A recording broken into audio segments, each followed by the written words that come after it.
welcome to my YouTube channel. If you are meeting me for the first time, I am Jessica Ugbobor, your favorite money girl, your personal finance manager. I bring you everything finance. Yes, and on today's episode, I'm going to be talking about budgeting and the basics of budgeting. Very quickly, what is a budget? A budget is simply a tool that tells you how your money comes in and how it should go out. How it should go out, not how it goes out. So what this means is that you are the driver of this vehicle. You are the one that decides where it should go and how it should go. So why is budgeting important? Budgeting is important because it just saves you not being able to answer questions like, where did your money go? And you're wondering, where did my money really go? I don't know where my money go. Questions like that. It's really not, it's financially irresponsible if as an adult, as a teenager, or as somebody who has less saving money, you are not aware of how your money comes in and how it goes out. It's a pity.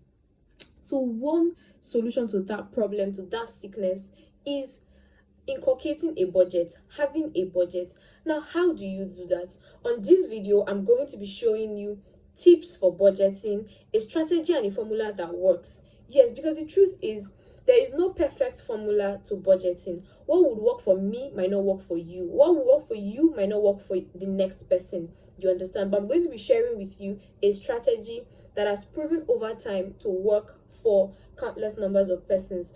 But first, in drawing up a budget, there are some key things that you need to look at. So because we said it shows you how your money comes in, what does that mean? Income. And how your money goes out, what does that mean? Expense. Okay, so it means that in drawing up a budget, you have to identify your income, every single source of income that comes into you, whether through a salary, maybe you're a salary earner, you have a business and profit comes in, you are a student and you get allowances from your parents, you are a saving corps member and you get allowances from the federal government, whatever it is that you are. If there's a source, it could be gifts. Okay, it could be cash gifts. Whatever source that you get money through, you have to clearly identify it. Now that you are done with identifying your income, you need to identify your expenses. Every single thing you spend money on, yes, you have to clearly itemize it. So it could be food, it could be data, it could be transportation, it could be clothing, it could be travel expense. Yes, because you also spend money for luxury and for leisure. So you have to clearly itemize every of your expense. Now you've identified your income on one part, you have identified your expense on another part. You should now know the difference between your needs and your wants. So this is something that some people, a lot of people mix it up, yeah, and it has just put them in a case of jeopardy. So they tend to spend money on their wants other than their needs. But in clear definition, needs are things that you cannot do without. You need them to survive. That's why it's called a need after all. You need them to survive. So feeding is a need. Feeding is a need. The basic food that you need to eat to be healthy is a need. But probably ice cream and parfait and all these other things could be a want, because yeah, if you don't take ice cream, you're not going to die after all. You're going to live, because there are other really good food that you could eat and still survive. So please identify your need and your want today. In your notepad, on your phones, clearly differentiate them. Yeah, because your needs are the things that need the topmost priority other than your want.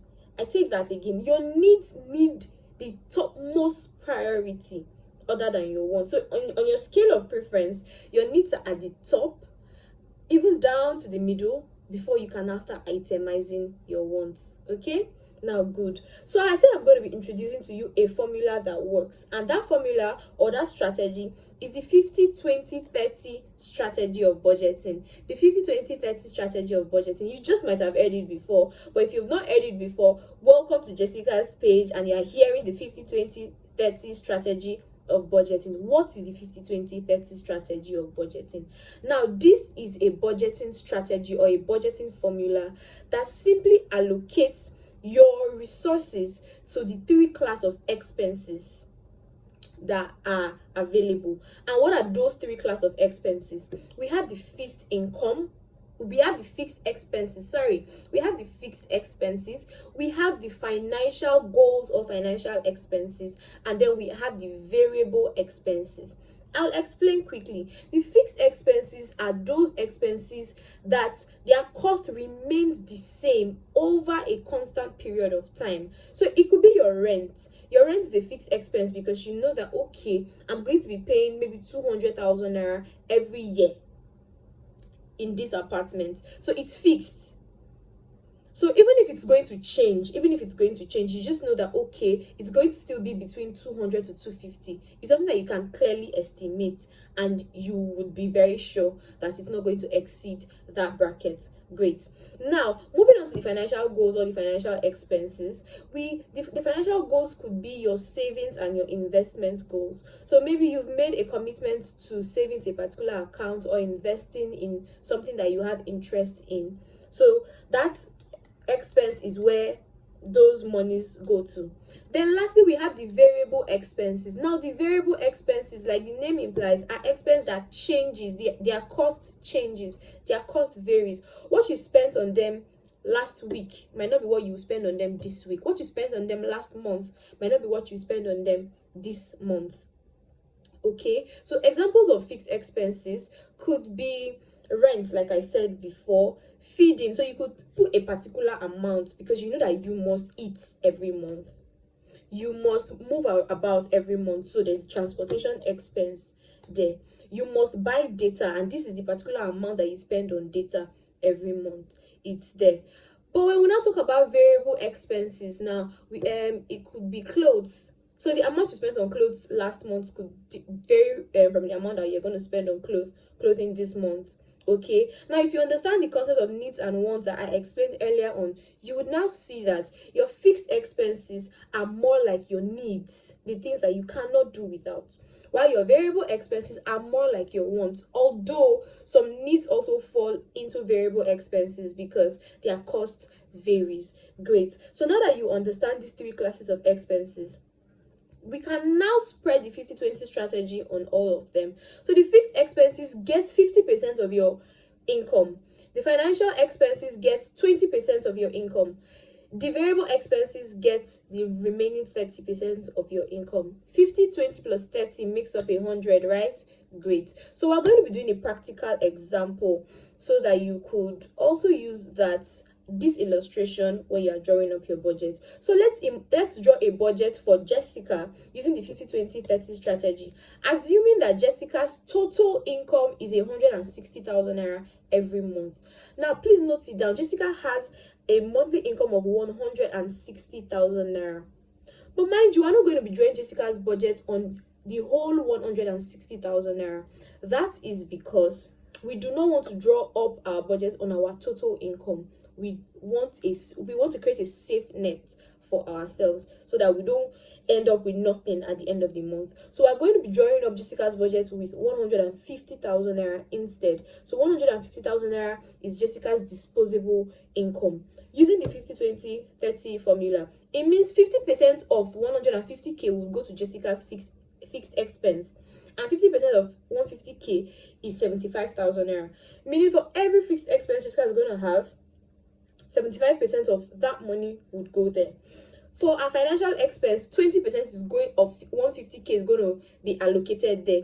That means 20% of 150k is 30,000 naira. It means that in this month, 30,000 naira is going to be allocated to Jessica's financial expenses.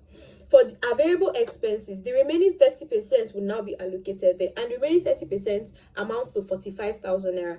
It means in this month, 45,000 naira of Jessica's income will be allocated to our variable expense. Now you see 75 plus 30 plus 45 makes up the 150k, right? Yes, that's how the 50-20-30 strategy works. Now, these are a few tips for budgeting that I'm about to give you now, also in line with Jessica's budget that we just drew. Number one is that you have to overstate your expense. So of that 75k that we're allocating to Jessica's fixed expense, it could be that our transportation for the month is 5,000 naira. but we could state it at 7,000 naira in our budget. That is because we are in a world where inflation is on the rise. You get, so anything can happen. You can just go out today and you hear that there's no fuel, and all the riders are saying, oh, you, if you paid 50 naira yesterday to a particular distance, I'm sorry, now it's 100 naira that you have to pay to that same distance, that kind of thing. So we don't want a situation whereby you are now looking, oh god, I drew a budget of 5k, what am I going to do now, that kind of thing. No. So you have to place yourself in a safe net. I keep using that word, place yourself in a safe net, so that you don't start crying at the end of the day. So overstate your expense, make room for inflation. Just as you're doing the budget, just say, okay, like, I want to buy this shoe. When I asked for the price, it was 10k, but in my budget, let me try write 13k, because I might just go and people will say, oh, prices are this and that. You know how it is. You know that, okay, I shall budgeted 13k, so if I go and they even say 11k, I can pay them. Okay. And now when you overstate your expense, understate your income. Overstate your expense, then understate your income. And that was what we did when we Jessica earned a total of 160k, but we drew our budget on a disposable income of 150k, so that we have 10k as in our reserve, such that if at the end of the day the whole 150k, maybe inflation was really on the high side and the 150k is not enough to fund our budget, we have 10k at the side that we can just remove and fund. That's how it works. Another tip is that, you see, on this level of budgeting, there are two sides. You either increase your income or you reduce your expense. You cannot be saying that, oh, I draw up a budget, but my income is not enough to fund it. Guy, girl, you either increase your income. So you need to either get a side also, start something, or you reduce your expense. So you also need to have a record keeping system. That record keeping system could be your notepad, it could be your phone, it could be your iPad. Just something that, okay, you spend this amount, you write it down. You spend XYZ, you write it down. You need to have that. You also need to add up everything. You see, when you're trying to make your budget, sit down, clearly itemize all of your expense. We don't want a case whereby you forgot. So let me share a story with you. I drew up a budget, I think that should be February. And you guys won't believe that the most important thing, because yeah, I'm a foodie, but I was just shocked to see that I did not even add feeding in that budget. And I was asking myself when I realized that, wait, so what was I going to feed on? How was I going to pay for food, and all these things this month? Funny, right? So that's what I'm saying. When you're drawing up your budget, clearly itemize everything. Ensure that nothing is missing. As far as your Netflix subscription, your GoTV subscription, your DSTV subscription, clearly itemize everything. Add up everything. Then also, and lastly, review your budget. So what it was in January, before you get into February, review your budget, just so you know if it's working, if you need to make adjustments or not. So thank you for staying with me up until this time. I hope you learned something new today about budgeting and its basics. If you want to hear and get more tips on personal finance management, please subscribe to my YouTube channel. Hit the subscribe button, like this video, share it with your friends, drop your comments. I'll be looking forward to hearing from you. Thank you so much.